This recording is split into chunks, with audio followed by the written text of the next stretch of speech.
Welcome to another short story, where on this night we join a somber band of men in the midst of a rather dark vigil. Tonight's tale is Shadow, a Parable by Edgar Allan Poe.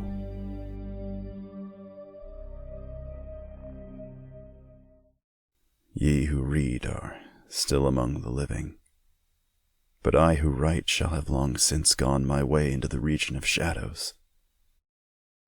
For indeed strange things shall happen, and secret things be known, and many centuries shall pass away, ere these memorials be seen of men. And when seen, there will be some to disbelieve, and some to doubt, and yet a few who will find much to ponder upon the characters here graven with a stylus of iron. The year had been a year of terror, and of feelings more intense than terror for which there is no name upon the earth. For many prodigies and signs had taken place, and far and wide, over sea and land, the black wings of the pestilence were spread abroad. To those nevertheless cunning in the stars, it was not unknown that the heavens wore an aspect of ill. And to me, the Greek oinos, among other things, it was evident that now had arrived the alternation of that 794th year when, at the entrance of Aries, the planet Jupiter is conjoined with the red ring of the terrible Saturnus. The peculiar spirit of the skies, if I mistake not greatly, made itself manifest, not only in the physical orb of the earth, but in the souls, imaginations, and meditations of mankind. Over some flasks of the red Chian wine, within the walls of a noble hall, in a dim city called Ptolemy, we sat at night, a company of 7. And to our chamber there was no entrance, save by a lofty door of brass, and the door was fashioned by the artisan Corinos, and being of rare workmanship, was fastened from within. Black draperies likewise in the gloomy room shut out from our view the moon, the lurid stars, and the peopleless streets. But the boding and the memory of evil, they would not be so excluded. There were things around us and about of which I can render no distinct account, things material and spiritual, heaviness in the atmosphere, a sense of suffocation, anxiety, and above all that terrible state of existence which the nervous experience when the senses are keenly living and awake, and meanwhile the powers of thought lie dormant. A dead weight hung upon us. It hung upon our limbs, upon the household furniture, upon the goblets from which we drank, and all things were depressed and borne down thereby. All things save only the flames of the 7 lamps which illumined our revel, uprearing themselves in tall slender lines of light. They thus remained burning, all pallid and motionless, and in the mirror which their lustre formed upon the round table of ebony at which we sat, each of us there assembled beheld the pallor of his own countenance, and the unquiet glare in the downcast eyes of his companions. Yet we laughed and were merry in our proper way, which was hysterical, and sang the songs of Anacreon, which are madness, and drank deeply, although the purple wine reminded us of blood. For there was yet another tenant of our chamber, in the person of young Zoilus, dead, and at full length he lay enshrouded, the genius and the demon of the scene.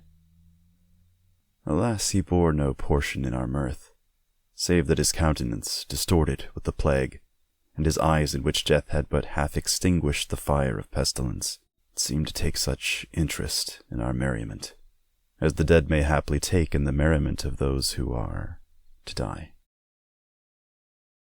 But although I, Oinos, felt that the eyes of the departed were upon me, I still forced myself not to perceive the bitterness of their expression, and gazing down steadily into the depths of the ebony mirror, sang with a loud and sonorous voice the songs of the son of Teos. But gradually my songs, they ceased, and their echoes, rolling afar off among the sable draperies of the chamber, became weak and undistinguishable, and so faded away. And lo, from among those sable draperies where the sounds of the song departed, there came forth a dark and undefined shadow. A shadow such as the moon when in low heaven might fashion from the figure of a man. But it was the shadow neither of man nor of God, nor of any familiar thing. And quivering a while among the draperies of the room, it at length rested in full view upon the surface of the door of brass.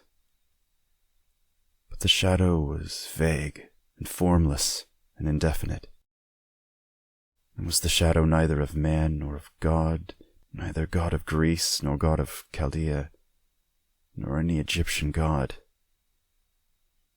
And the shadow rested upon the brazen doorway, and under the arch of the entablature of the door, and moved not, nor spoke any word, but there became stationary, and remained.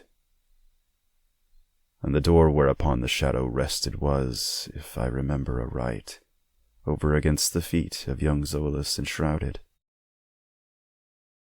But we, the seven there assembled, having seen the shadow as it came out from among the draperies, dared not steadily behold it, but cast down our eyes, and gazed continually into the depths of the mirror of ebony.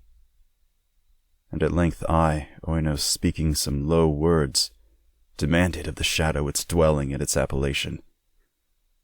And the shadow answered, I am Shadow, and my dwelling is near to the catacombs of Ptolemy, and hard by those dim plains of Helusion, which border upon the foul Caronian Canal. And then did we, the seven, start from our seats in horror, and stand trembling, shuddering, and aghast.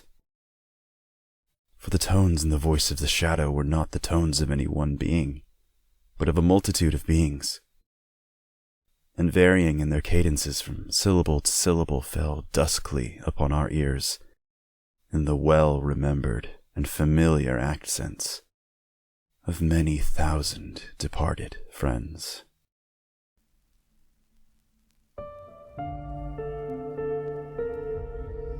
That was Shadow, a Parable, by Edgar Allan Poe. As living creatures upon this earth, we often find comfort in the thought of seeing and hearing our loved ones again after death. We imagine open arms, warm smiles. But surely not all those who wait at the threshold of death bring comfort. Thank you so much for listening, and I'll see you next time.